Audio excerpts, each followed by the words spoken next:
Good morning, and we are in chapter 19 today, and we left on a cliffhanger yesterday.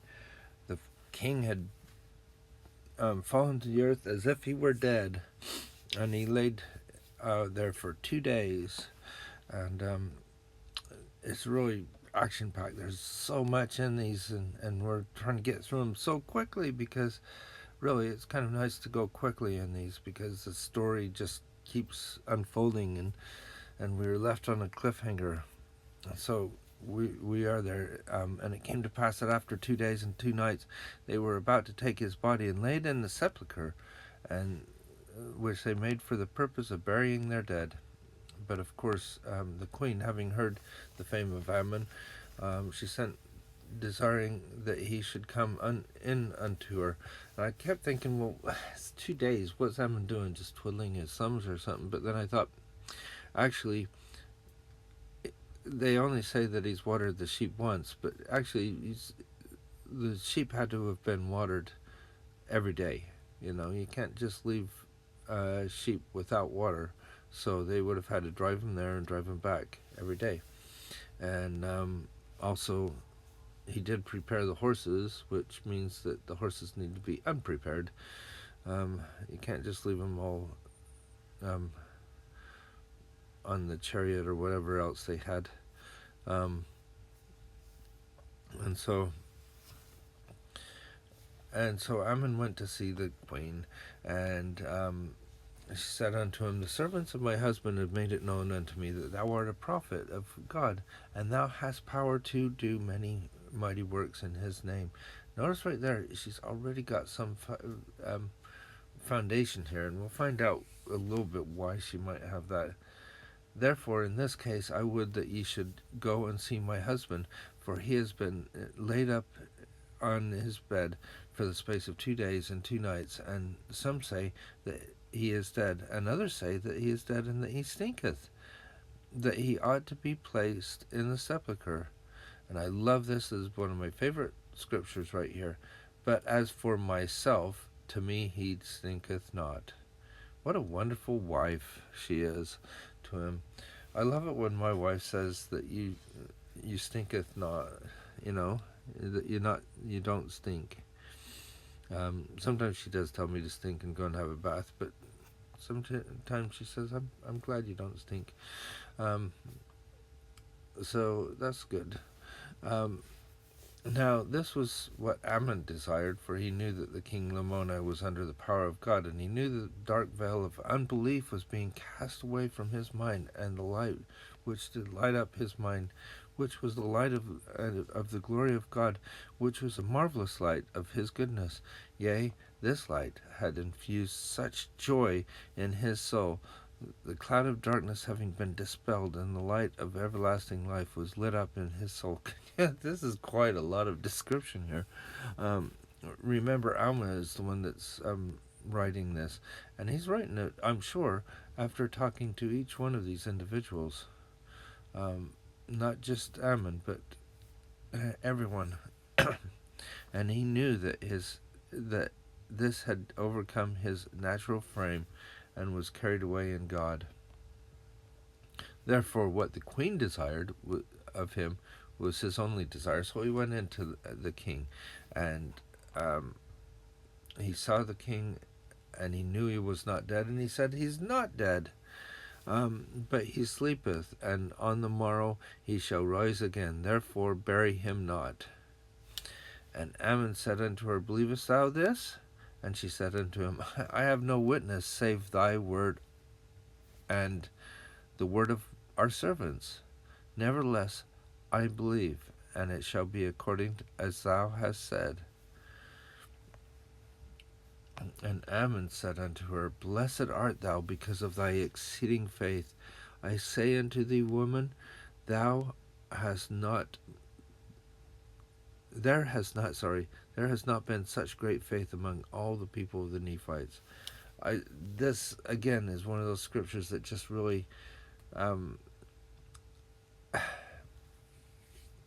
touches you.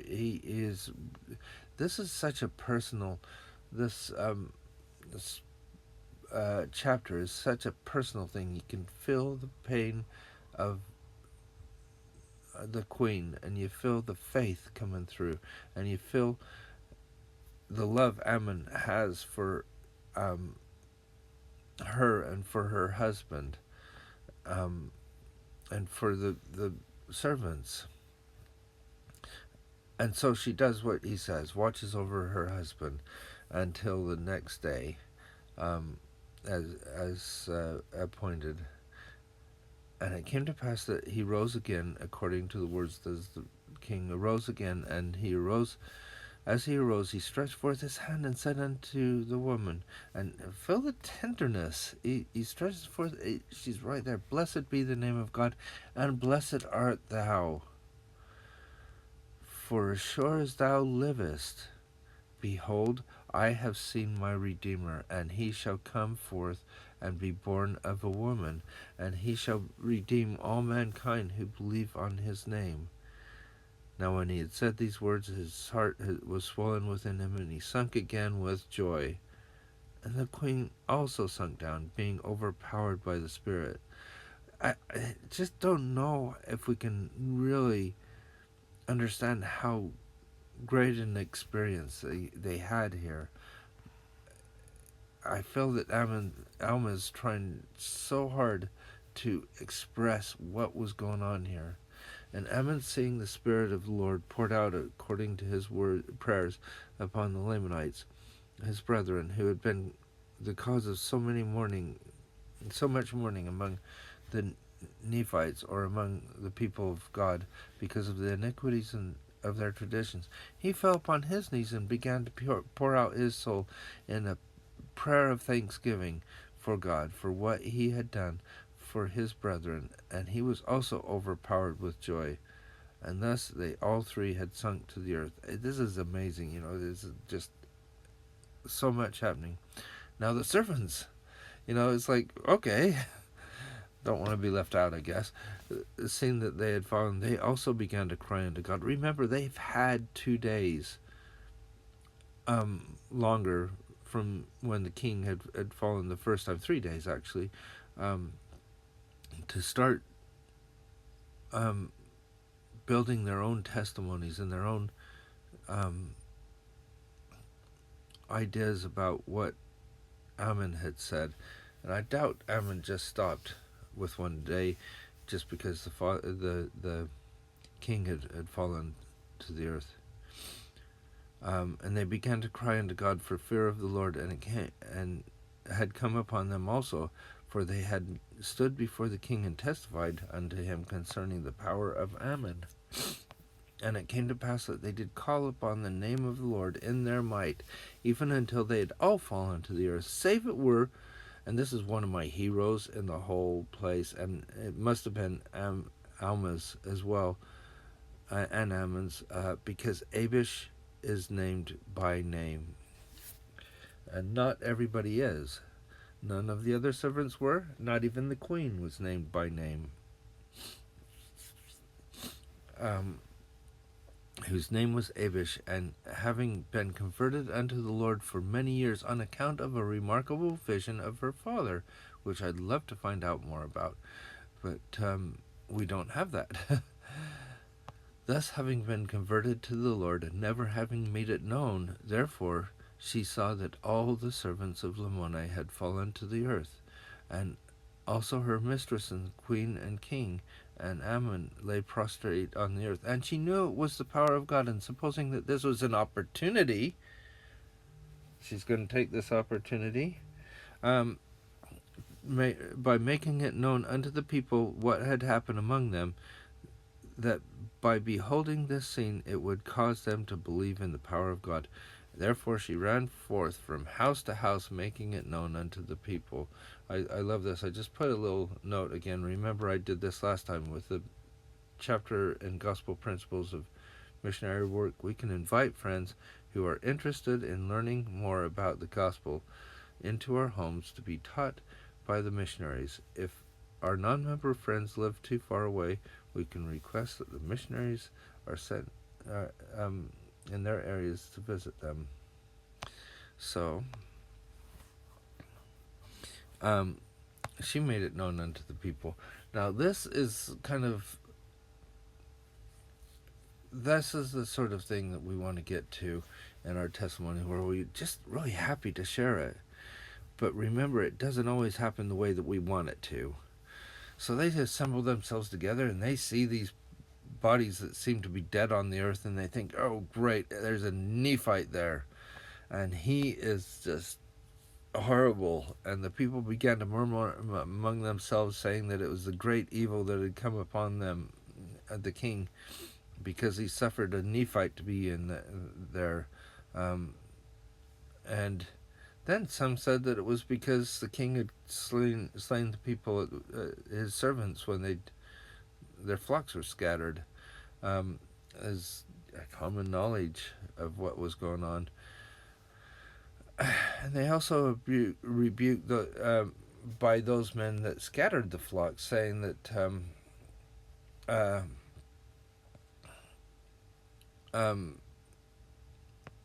and one what did it say, that because of the number which was slain, while defending the flocks, they're very angry with him. And one of them was so angry he tried to slay Alma by the sword. And when he did, he fell dead. He's the only one really dead in the room at this point. Now we see Ammon could not be slain, for the Lord had said unto Mosiah, this is the second time they mention this, I will spare him, and it shall be unto him according to thy faith. Therefore Mosiah trusted him. Now the fear came upon them all, and now they start to go, oh, wait a minute, this is a little bit more than we thought. And they durst not touch him, or any of them, for that fact. And they marveled again among themselves what could be the cause of this great power, or what all these things could mean. Now, and it came to pass that some thought that he was a great spirit, or sent by the great spirit, or, I love this one, others rebuked them all, saying, he was a monster, and had been sent from the Nephites to torment them. I love that. How would you like to be called a monster, or thought of by people?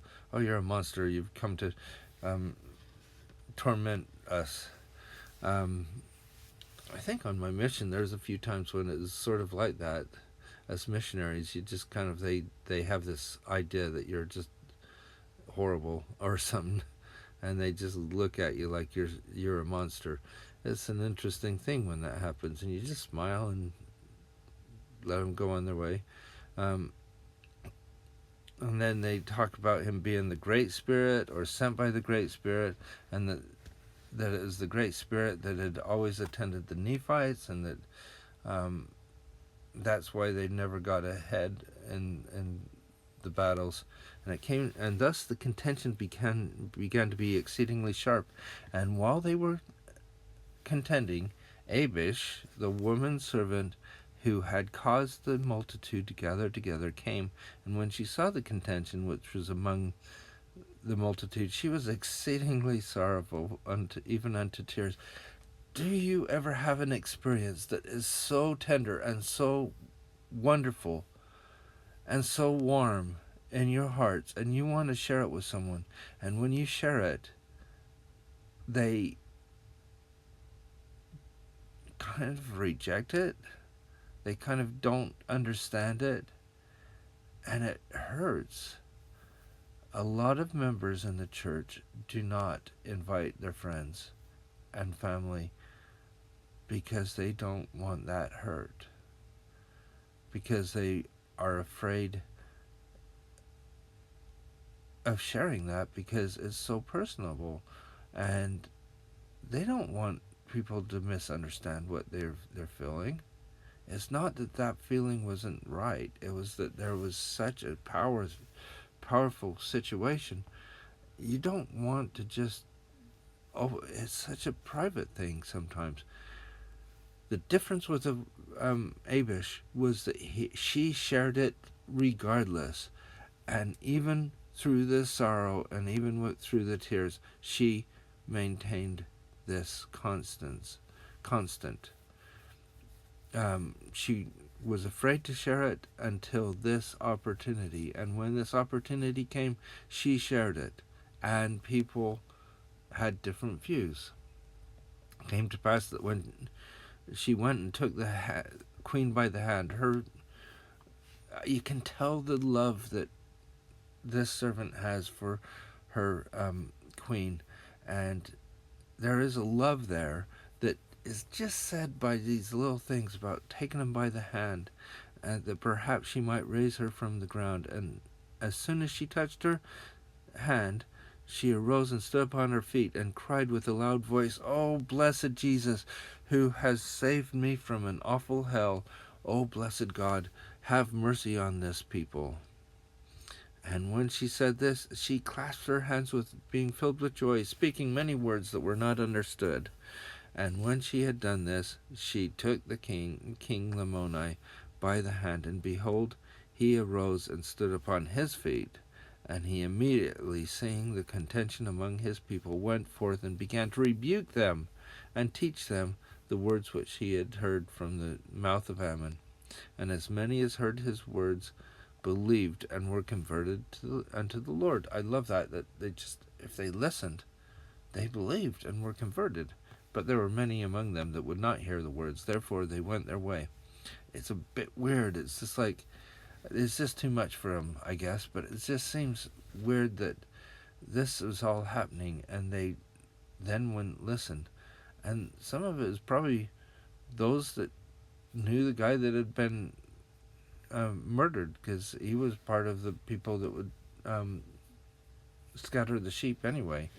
And this group, I don't know if it's them, or I like to think that some people that were baptized and converted were had just one arm really. But I do feel that some just felt that it's just too much and walked away. And it came to pass that when Ammon arose, he administered unto them, and they did, and also did the servants of Lamoni, and they did declare unto the people the self-same thing, that their hearts had been changed, and they had no more desire to do evil. How many times do we hear that in the scriptures? It seems often it comes down to hearts being changed, and they had no more desire to do evil. And behold, as many did declare unto the people that they had seen angels and conversed with them. Wait a minute.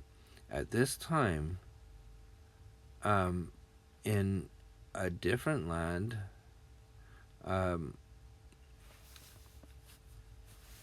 we have Alma that's saying that angels are conversing with people at this moment. And maybe not right at the same time, because this is a 14-year period, but he's telling them this, and this is what's happening. Unless they had told them the things of God and of his righteousness. And it came to pass that there were many that did believe in their words, and as many as did believe were baptized, that they might become, and they became a righteous people, and they did establish a church among them. And here we go. Here is the statement about why this story, I guess. And thus the work of the Lord did commence among the Lamanites. Thus the Lord did begin to pour out his Spirit upon them. And we see that his arm is extended to all people who will repent and believe on his name. Let me say that one more time. We see that his arm is extended to all people who will repent and believe on his name. I hope today that you'll find a chance to repent more and believe on his name, and see his arm extended to you.